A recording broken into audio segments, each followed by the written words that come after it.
First of all, I'd love to introduce Surajan Shrestha. His pronoun is he, him. Surajan is a vegan and animal justice advocate from Nepal with over 13 years of experience in the movement. He began his journey in high school by co-founding the Animal Rights Club in Chitwan and has since dedicated his life to advancing animal well-being through grassroots activism, community engagement, and advocate training. As the country director at Animal Alliance Asia in Nepal, Surajan leads initiatives that empower local communities and nurture the next generation of animal advocates. He also co-founded a vegan restaurant in Chitwan, serving as a hub for collaboration, plant-based promotion, and local activism. Known for his compassion and collaborative leadership, Surajan continues to inspire and mentor emerging advocates, fostering resilient communities for animal and people alike. Welcome, Surajan. Please send heart to Surajan. And now we have a second panelist as well joining us today. I'd love to introduce our next panelist. Haru left. His pronoun is he, him. Haru is a hitchhiker living on the road, sharing his films and spoken word music to rebuild connections and solidarity between different struggles and across various communities. He is a member of global artist collective Plagami, challenging capitalism, imperialism, and colonialism, systems that enable animal massacres. Welcome, both of you. Also, everyone, please send heart for Haru as well. Welcome, everyone. Welcome, both of you. Thank you so much for joining us today. So let's jump right in our topic of today, how to build your community for animal liberation. Like I said, for those who just joined, please feel free to type in your questions and feedback in the chat. And if we have time towards the end for Q&A, we will come back to address them.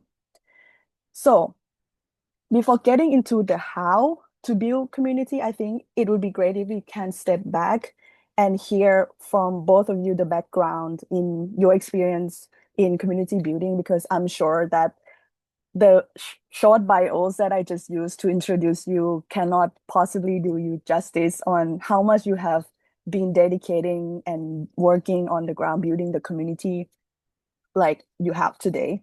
So if it will be okay, can you please tell us about the community that you have built for animal advocacy? I'd love to start with Surajan. You have 13 years of experience and you are my age. So I would love to hear how you built your community for animal advocacy. Thank you Em, for the question. Um, I am not sure exactly when, but I believe that I must have been around 9 or 10 years of age when I shifted to becoming vegetarian from non-vegetarian. And I still have the clear memory of the incident of the moment when one of my neighbors sacrificed a goat, and the beheaded body with blood flowing from the neck was carried all around his vehicle, his truck, in a belief that this ritual will bring uh, good fortune to his business and his family. And witnessing that particular incident hit me so hard that I stopped eating meat. And I was very young when I witnessed that incident, and I was unable to do anything back then except changing myself. But in 2012, when I was in high school, I felt that maybe that was the right time to start doing something to address the issue of traditional animal sacrifice. I discussed the idea of forming a group with my friends at high school, and some of them supported this idea because they were vegetarian themselves, and remaining supported this idea just because we were their friends and they believed in us. And that's how the first ever animal rights organization in Chitwan was established, and we named it Animal Rights Club Nepal. And we started with awareness programs by collaborating with religious organizations that were against meat consumption, of course. And then we expanded to school awareness programs. Even non-vegetarian friends supported this campaign and became an important ally for us. Slowly and gradually, we also started rescuing injured and wounded stray dogs. Since we were the only animal rights organization in the district, we felt that limiting our work just to the issue of animal sacrifice would not be right. So we expanded our working area further and started the campaign against illegal caging of wild animals. And this particular campaign of ours worked as a medium to connect us with the people in the wildlife conservation sector as well. And as we expanded, we also started supporting the welfare initiatives for captive herd elephants. And through that involvement, we experience firsthand the level of abuse elephants have to go through for human entertainment every day. And this experience pushed us to become the first local organization to openly speak about against the International Elephant Race, which is now called Chitwan Elephant Festival. Um, it was and it still is risky to go against the powerful business groups who profit from such events. But we dare to take the stand. We dare to speak, and taking that stand helped us to connect with the people who quietly shared our concerns. And slowly, we started being invited for different events and discussions by the local wildlife and environmental conservationists. There are some popular and some low-key animal advocates in Nepal at the moment who were once in these environmental conservation groups. So yeah, we met, we shared, we believed in each other, and that's how our community kept growing. And just to boost what we have been already doing, we opened the Chitwan's only vegan restaurant, and it serves around 20 people on average every day. Um, of course, it has been difficult to sustain, but it is slowly getting a momentum. And what keeps us motivating is the fact that it has actually helped the people shift towards plant-based diet. And this restaurant has also become a space for other organizations to gather and discuss about their issues. So most of the time, it's about the mutual exchange.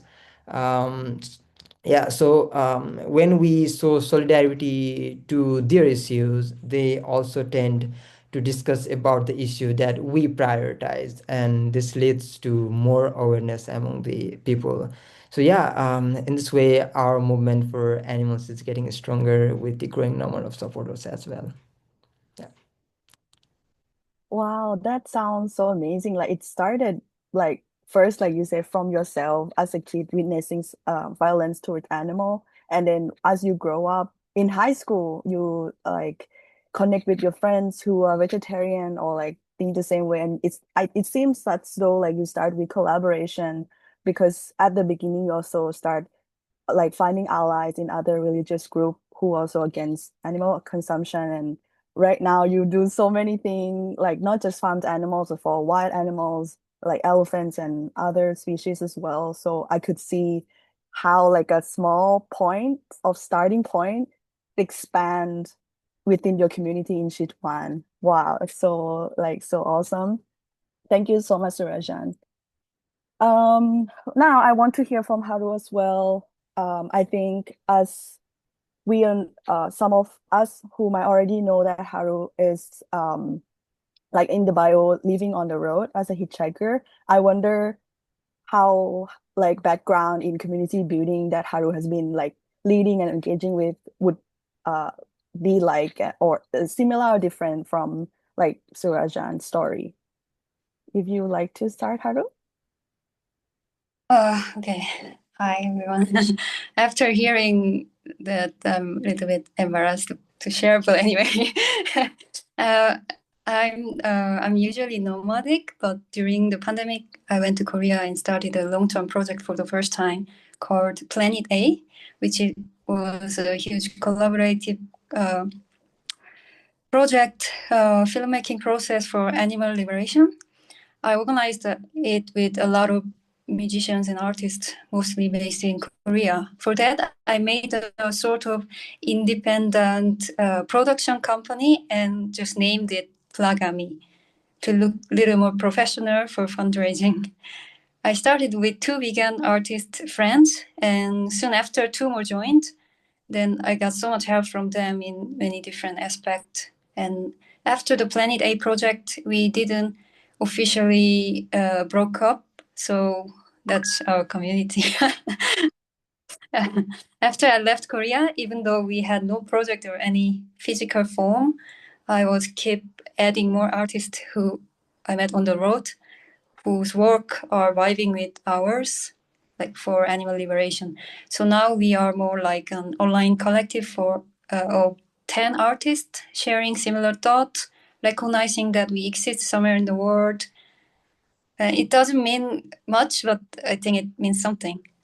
Currently, we are not doing much, almost nothing, but I'm dreaming of one day we have a group exhibition somewhere all together, publishing a collective zine or book of poetry for animal liberation, something like that. Also, at some point, I would love to create a physical space, somewhere like a sanctuary for rescued animals and queer people, but which is mainly artist residency where we can sustain our lives while focusing on art and also can be appreciated by just creating art and being an artist.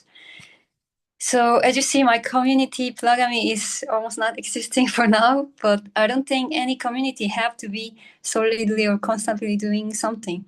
I believe when we have a feeling of belonging to a group of people doing similar thing, it can be emotionally relieving in some way, or at least when the timing or chance comes, it's easier to take it. Now we are just being lost and lonely together, but that's also part of supporting and growing together, I think.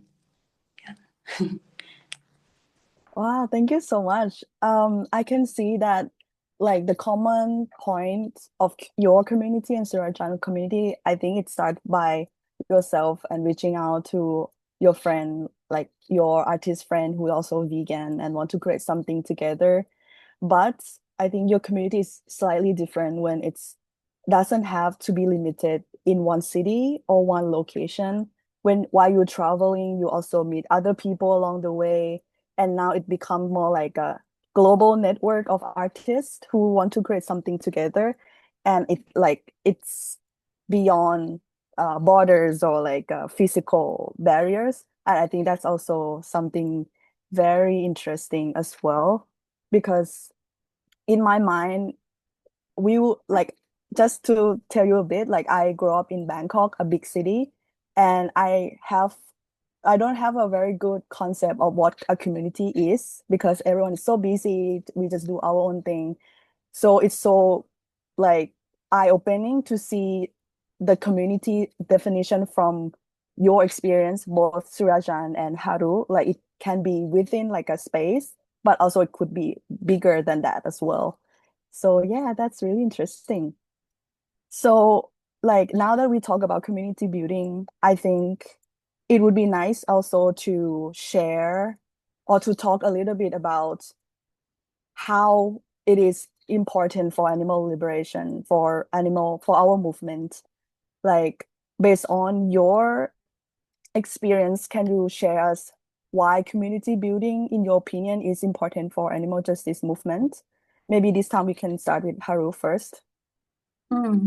I think it's not only important but essential because as a person who care about animals and nature, the destruction and massacre of this world is so extreme to the point that it's simply not possible to handle it alone, mentally, physically, in Korean context, for example, most of animal liberation activists are women or queer, disabled in some way, low income, and sometimes involved in sex work to be able to do activism. in a society, especially like Korea, even though you are just one of those, it's already quite impossible to survive or be treated as a human. But then when we have the sense of being together, recognizing there's someone else thinking in the same way, which is totally against the whole world, meeting relatively regularly and doing something together, you know what I mean? It's just crucial for living in this world, sadly. What can you do actually at this point? We are just existing as a group of people who may not be able to change the world, but not letting the world to change us. We are struggling together, and that's the community. I wrote down a specific example of how I interacted with a community space of older generation, independent researchers, and Marxists while I was writing my book for animal liberation. How we influenced and took so much benefits from each other and what we did together. But I think it's too long for now, so I'm going to skip this part. But what I wanted to say with this example is that this system is actively manipulating us to believe we have to be independent and not rely on anyone else, even though we all born with so different abilities and financial situations, especially in this modern society, trying to separate us into either individual, couple, or family only. I think community building with others is a constructive practice of going against this capitalistic ideology, which is actually the core source of animal exploitation. So whatever community you are building or attending, sharing resources or ideas, being dependent to each other, it is just essential for our fight, in my opinion. Yeah. Yeah, I love how you put everything together and it seems so clear, like why we need each other. Like you said, not just to create change, go out there and change the world, but also because we believe in our ideals is so different from what is the norm right now. So it's also important to not let those norm or like what sorry insensitivity kind of like change us, and that will only happen if we have like a strong connection of support system, people who believe the same thing and support each other. um yeah. And thank you for sharing like your experience of knowing other advocates who are also from the marginalized group, and they are like we already struggle within the system ourselves. So yeah, having like a support system who have the same ideal world, like the same vision, really really matters. Yeah, thank you so much. What about you, Surajan? Is there anything you like to share, why community building is so important for animal justice movement? Yeah, thank you. Yeah, I mean, listening to Harold, I mean, he has so much like other people from other movement that he has been connecting with, and like for in case of me, I have been very just within like four walls. I've been like just limiting myself within the four walls of just the animal advocacy movement, but with the help of other colleagues from Animal Alliance Asia, I'm slowly trying to expand what I see on other social movements as well. But yeah, yeah, before moving forward, I would like to give a shout out to Rajiv Arial. You can see a name, Rajiv Arial, on the session today. He is also one of the participants. I mean, he was once a school student sitting on one of the benches of the class during our school-to-school awareness program back in 2012. And today now he has grown like into a dedicated advocate in local animal advocacy movement. So I will like proudly say that he is one of the like major achievement of what we have been and we have done till now. So yeah. Uh, Coming to the question for the answer that you questioned about. Um, I think it's a fact that community building is the pillar of any movement, not just the animal justice movement, but it's important to know that animal justice movement needs community building more than any other movement, because this is the only movement which is neither led nor consciously participated in by the real oppressed group. We all we all know that animal cannot come to the street for themselves and protest for their rights.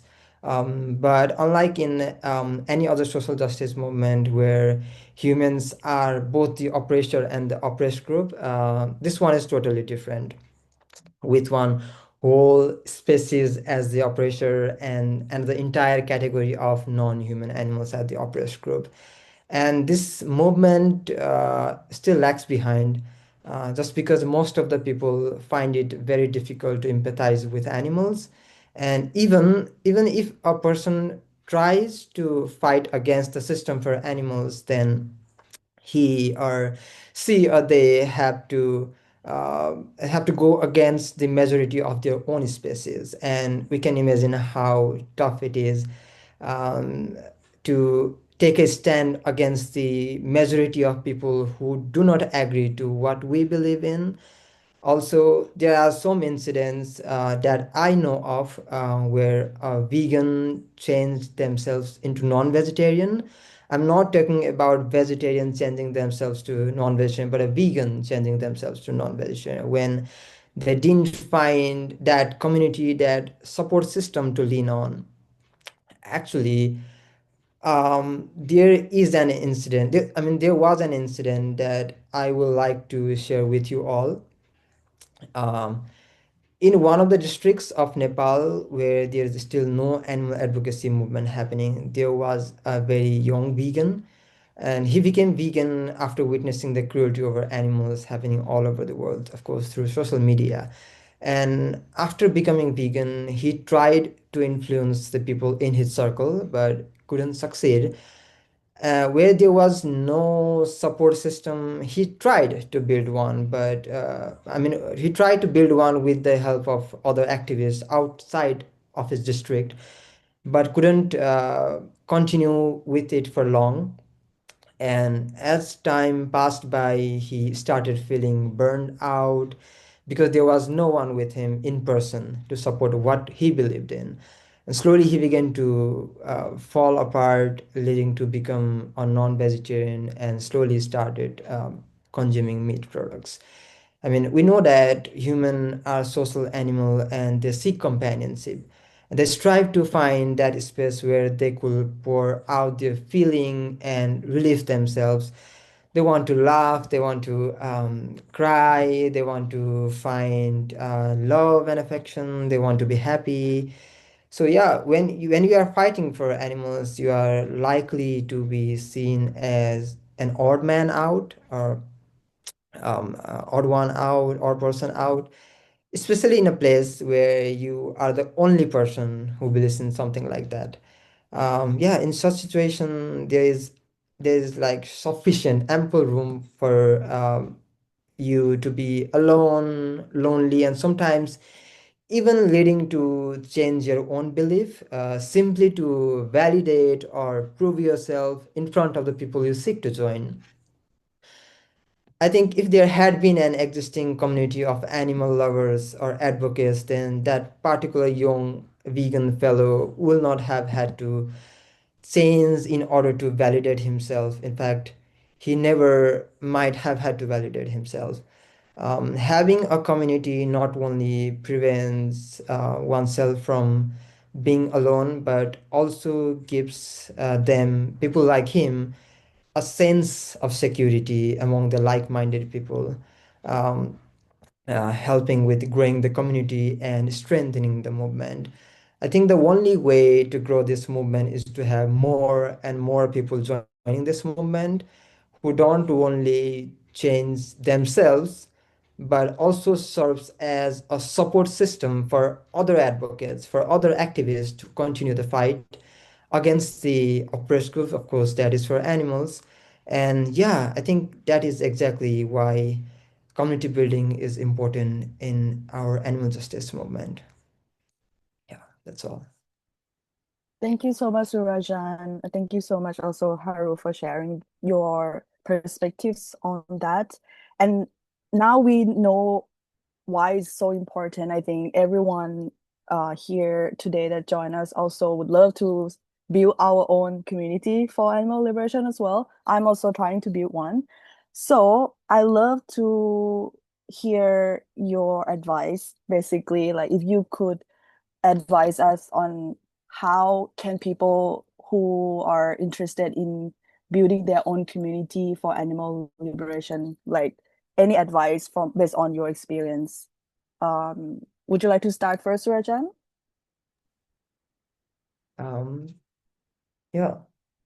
Um, Based on what I have experienced, you don't need a big organization or a large sum of money or a large team in the beginning. I mean, we also started with only a few high school friends who cared, and it doesn't even need to be just the people who care about animals, but the people who care about you could also be a strong ally for you in the beginning. And what matters most is taking the first step, even if it is just starting conversations at school, in your neighborhood, or even online. What I can say, at least, is that small beginnings can really grow into powerful communities. So start with what you have and where you are, even if you are alone. So I mean, that will definitely help you a lot. And second thing is that you try to spend some time connecting with individuals, listening to them, and understanding their challenges, their stories. And yeah, many environmentalists and youth groups later who joined hands with us, they joined hand with us because we took the time to build genuine relationship with them. So yeah, just keep in mind that a movement grows through people, not just events or activities. And another one important advice that I can give is that we have to acknowledge the fact that social change, especially for animals, it does not happen overnight. And sometimes you will have to face resistance from powerful groups. Sometimes progress looks slow, and sometimes you may feel discouraged. But if you stay consistent, your effort will definitely start inspiring others, and that's how a community could be formed.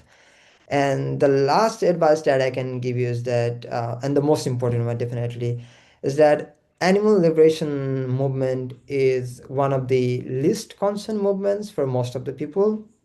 So if you are fighting for animals, then there is a high chance that it can isolate you, especially to the people who live in the place where the idea of animal liberation movement is very new to the public, among the public. Um, yeah, sometimes you will be the only one in the room who sees the injustice towards the animals. So, and there are several incidents where advocates give up advocating for animals, not because they stop caring, but because the loneliness becomes too heavy for them. So we have to create a space or a community where no one feels alone, and that space will become a shelter for each one of us, to share, to vent out everything, to share pain and like anything except the advocacy part as well. So even a small chat or a monthly meeting can save someone from giving up. But yeah, just keep in mind that you always cannot be that person to create that space. A community should not revolve only around one person or only around you. I mean, yesterday you could have that capacity to make the space safer for the people in the movement, but today you might not have that capacity due to various reasons of yourself. So to keep continuing with this space that this movement needs, there should be more and more people willing to share that responsibility. Yeah, this way, even if we disappear from this earth someday, there will be still that community who will be helping animals in need. Yep. That's all. Thank you so much, Surajan. I took notes, so I can share in the chat for everyone too, because it's also very important to kind of like remind ourselves all these points too. Thank you so much. What about you, Haru?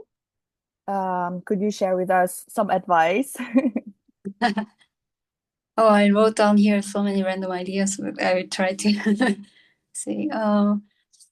First of all, I want to mention that we don't have to be dedicated to only one community, one family, one lover, one nation, one profession, and so on. Once we are more relaxed about it, it's much easier to try out and fail, find or build a new one, which is always better. And also not setting limit to what community should be or being stagnated with dogmatic ideas with same people. The next one, especially for building community for animal liberation, I think the core value should be non-hierarchical, because the hierarchy between different species is, I guess, the main thing we are trying to destroy. To do so, we have to, and we can, start right away to make a community with non-hierarchy between races, gender, ability, and everything. I heard a lot from many animal rights organizations trying to argue against this value by saying that they need hierarchy to actually get things done. But I don't agree with that, because we can't really measure the impact of successful campaign for certain animals, or how many people they made vegan, or what sort of welfare policy they managed to pass on, or whatsoever. Because under the system of capitalism and nation, the meat industry can always replace different kinds of animals to exploit or lower the production cost in cheaper land with cheaper labor from cheaper country to sustain their business. So in my opinion, even though it seems a little difficult, making an animal liberation community non-hierarchical is direct way to immediately creating the world that we are trying to build. This practice itself is already the process and the struggle for the animal liberation. Non-hierarchical value can be also explained with anarchy, the denial of the border and nation, which I'm personally really into. As a nomad, I could meet the people around and feel the actual connection of anarchist people and spaces, especially in East Asia. Just by knowing that we exist everywhere is so empowering and relieving for me, and I would like to call this kind of loose global network as a community as well. Another thing I want to mention about non-hierarchy is to make the community autonomous in local area. In Asia, unfortunately, a lot of animal rights groups or events are funded and controlled by Western organizations, which is very understandable because of Western dominant culture, veganism, and financial inequality in this world. I experienced plenty of disturbing situations according to this, but today I'd like to share one positive example from Korea. Hope we have time. In a city called Daegu, I think in the beginning only 3 or 4 people were doing weekly or monthly reading circle and movie nights about animal rights. And at some point, they organized a small film festival in their area.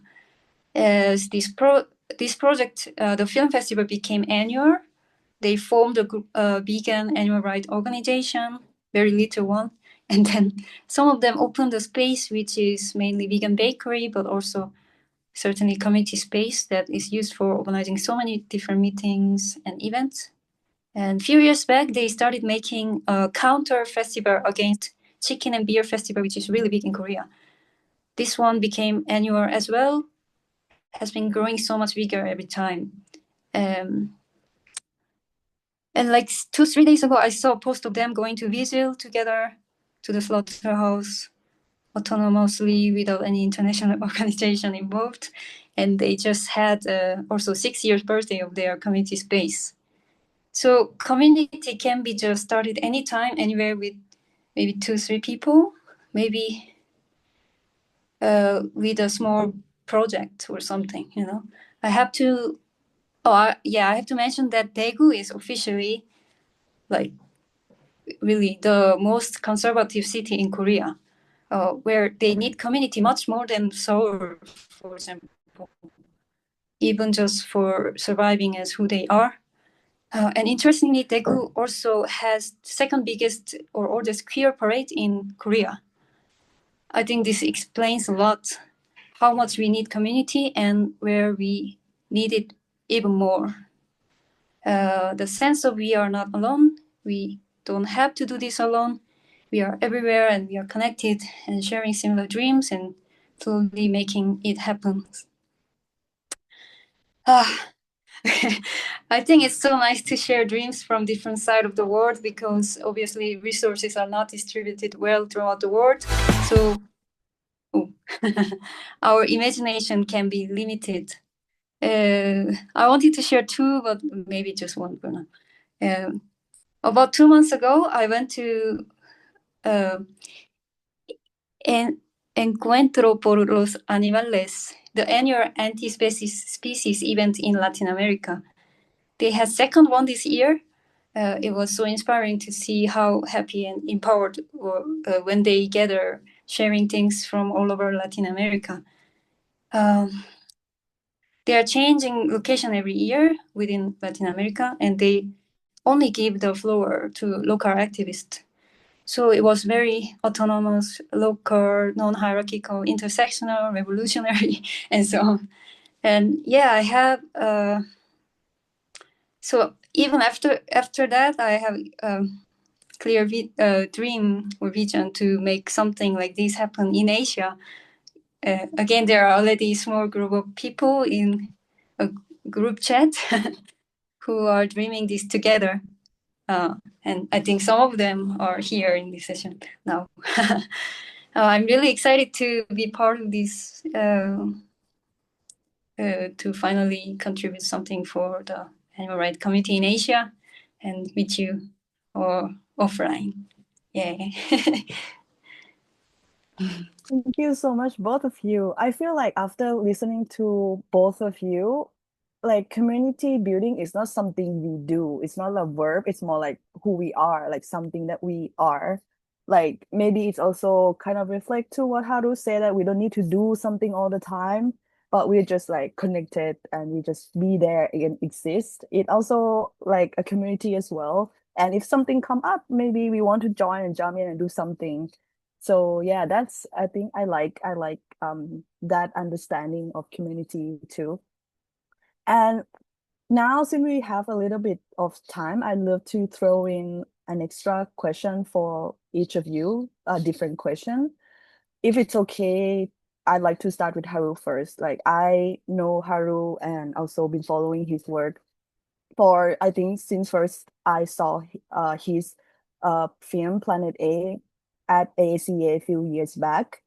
And I could see that in every work that you do, Haru, it has inclusion in the center, inclusion, intersection in the center of your work. So I love to hear you elaborate on your perspectives about why is inclusion is so important for community building. Yeah, thanks for the question. This is very new thought. I'm still thinking, so it's quite rough, but yeah, I'm trying to share. I think in this era, in the animal rights movement, it's easy to think that the most important thing is to make people vegan and it will save animals, especially in more privileged region where more people can actually choose what to eat and so on, you know. If people are focusing on that, it's quite natural to think that asking for diversity or inclusivity in the community is more like human-centric view or selfish demand. So in Europe, for example, quite a few, I'm sorry, but white cisgender male influencers are claiming that we should unite as vegans for animals or focusing on animals no matter whatever happened within the community or in the world. Well, it is very understandable for those people who never really experience discrimination or violence in daily basis. But I just want to say here that unless all kind of violence towards women, queer, trans, BIPOC, disabled, immigrant, sex worker, and Palestinians, it is not possible to achieve animal liberation at all. Not only because we are all animals, but violence towards these people in the society is the reason how animals can be exploited and massacred. But then reproducing the same mechanism of violence within a bunch of vegan people is literally the opposite direction to the animal liberation. Making safe space for everyone is collective effort, not other than individuals' effort. We have to remember that unless we are actively trying, some are always excluded, and excluded ones are not around us if it's not a safe space already, which means we are actually hearing much more from the people who are privileged and felt attacked, claiming that they are being excluded by our concern for intersectionality or whatever. Well, this world is extremely hierarchical and it's super clear who is on the top. So our effort to realize being challenged and putting down our privilege is one of the crucial ways for us to be animals together. Inclusivity is just a simple process of going down to the position of the excluded and dehumanized to reveal the violence and trying to centralize the sore spot in our society. It's also the path of recovering the disconnection between us with animals and nature. And it's about creating an environment where people can truly be themselves and be appreciated for who they are, which we are trying to do for animals. Thank you. Wow, thank you so much, Haru. I think it's so well said, everything that you said. Yeah, thank you so much for sharing your thoughts with us. Like I said, I know that it's like the center of your activism. And I'm really glad that I get a chance to hear your perspectives in this sense. We have a few minutes left. If it's okay with you, Surajan, I'd like to maybe get a brief answer from you um, about a different topic, about well-being. And because we had this previous conversation before, me and Surajan, and I love to hear you share your thoughts on why is well-being so important for the community building from your experience. Um, I believe that well-being is not just important for community building, but I think it's the heart of the community building. Um, in any movement, especially in animal advocacy, people carry a lot of emotional pressure, maybe due to sadness, frustration, anger, or sometimes even hopelessness. So if we don't create that space where people can really take a sigh of relief, or if we don't create that space where people feel supported and feel seen or heard, they will slowly start to burn out. And when people burn out, the entire community slowly starts to fall apart. But when we prioritize well-being, people feel safe to be themselves. They feel comfortable sharing their stories. They trust each other more than ever. And from that trust, a stronger and a more resilient community could be grown. Well-being gives people the strength to stay, to continue, and to keep showing up. And even when the work is emotionally difficult or challenging, um, it helps people remember why they are part of the movement and reminds them that they are not alone in it. So yeah, for me, well-being is not a luxury, but it's a foundation that holds us together. um, a healthy community is built on healthy individuals. So when we take care of each other, our movement becomes more compassionate, more sustainable, and ultimately more powerful. So yeah, I believe that's the reason why well-being is very important, especially in community building for movement like animal advocacy. Thank you so much, Surajan. The reason that I ask you two these questions, I think, is sometimes when we have a community, a team, let's say, that we work on the same mission to help farmed animals, to kind of like create a better world for farmed animals, sometimes things get so busy and we are so passionate and we like dedicate ourselves so much, but like we forget that we are not machines and we cannot just like forcing ourselves to produce achievements while forgetting or neglect our well-being or our community, the sense of safety or like inclusion in our communities. So yeah, I think it's such a good point that both of you shared. um yeah, but that's not just like, I think in a way like the animals deserve us in a healthy form, so that like, but also we are also animals that deserve to be taken care of and treated with dignity and equity as well. So I think that's a like a good way of ending today discussion. um we have few questions from the chat, so I like to address them, and please feel free, both of you, to share your thoughts on the question on the questions. So the first question is from Pat. They ask, how can someone in this movement sustain that feeling of community and avoid slipping back into loneliness once the event is over? So the event, I think that means like community event or conference when you all meet in person and then you go back to your daily life. How can we sustain the feeling of community like that? Anyone want to share first? I can maybe answer, like address few of the questions for him. Yeah. Um, yeah, since you talked about ABA Summit, I'm not sure if it's in of India or like other places, but like wherever it might be, I think it's the same. I'd like to focus on the issue that you actually um want to address through this question.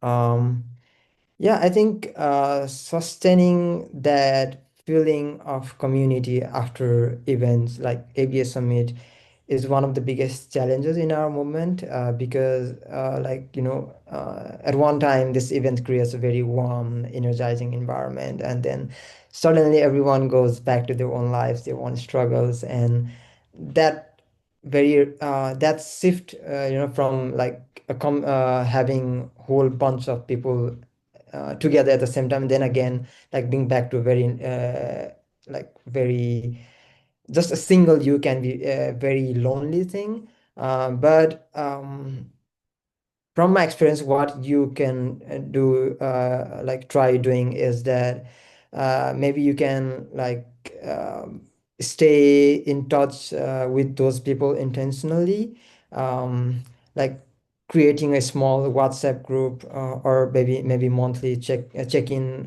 call can help you keep that spark alive.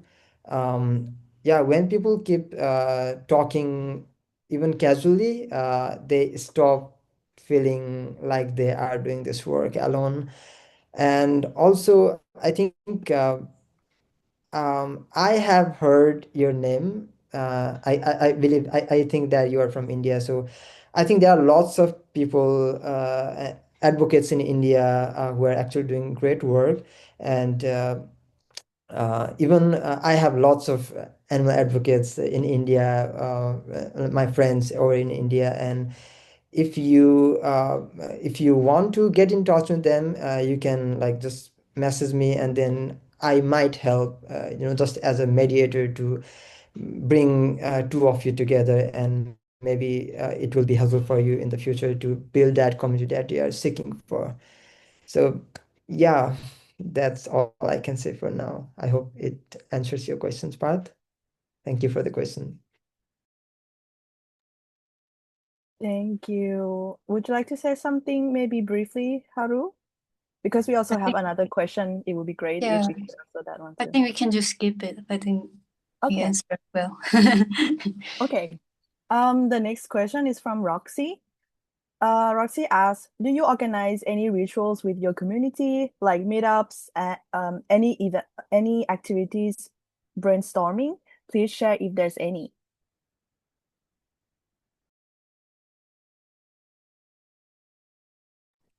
For me, there is nothing. So after this session, I actually want to make a Discord channel or something to do something. Sorry. I think I just discussed this idea with a person in my community in Thailand as well, that we wanted to organize maybe like animal rights game night where we can play game together, like if you know Kahoot, so everyone could join online.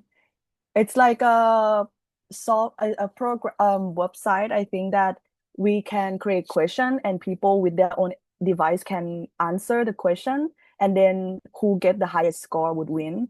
So maybe you could like join together and play games, something like that, for everyone outside of Bangkok to join too. Maybe that's another idea that you like to try.